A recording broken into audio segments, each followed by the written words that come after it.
सबसे पहले पहला ज्ञान के सभी दर्शकों को प्रणाम।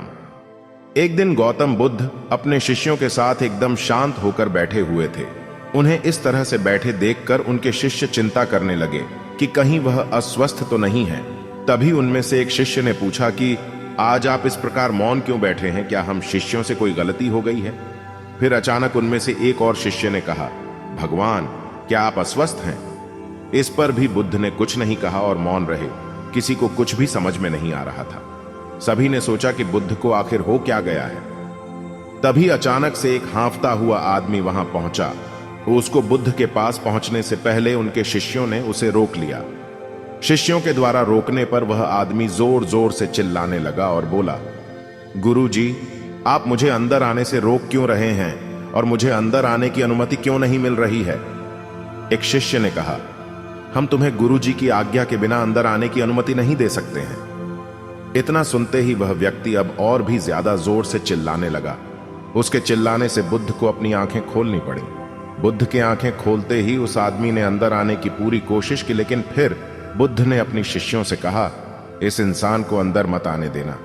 यह आदमी अछूत है और ऐसे अछूत इंसानों को अपने धर्म सभा में आने की अनुमति मैं नहीं देता। सभी शिष्य बुद्ध की यह बात सुनकर दंग रह गए।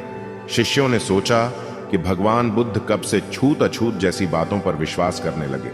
बुद्ध के कई शिष्यों ने उनसे पूछा, हमारे धर्म में तो जात पात का कोई भेद ही नहीं है, फिर वह अछूत कैसे हो गया?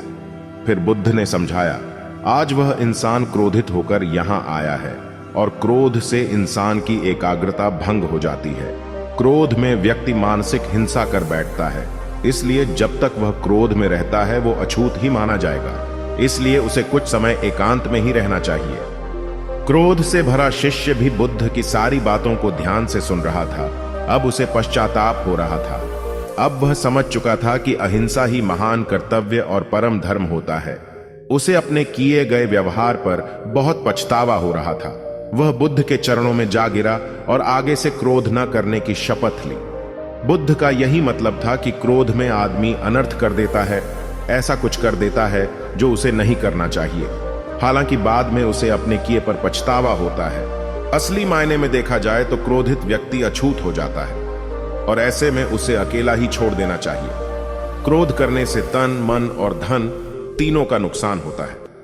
तो मित्रों, मुझे उम्मीद है कि आप सभी को इस वीडियो से बहुत कुछ सीख मिली होगी। तो वीडियो को लाइक और चैनल को सब्सक्राइब कर दीजिए। तो मिलते हैं अगली वीडियो में, तब तक के लिए नमो बुद्धाय।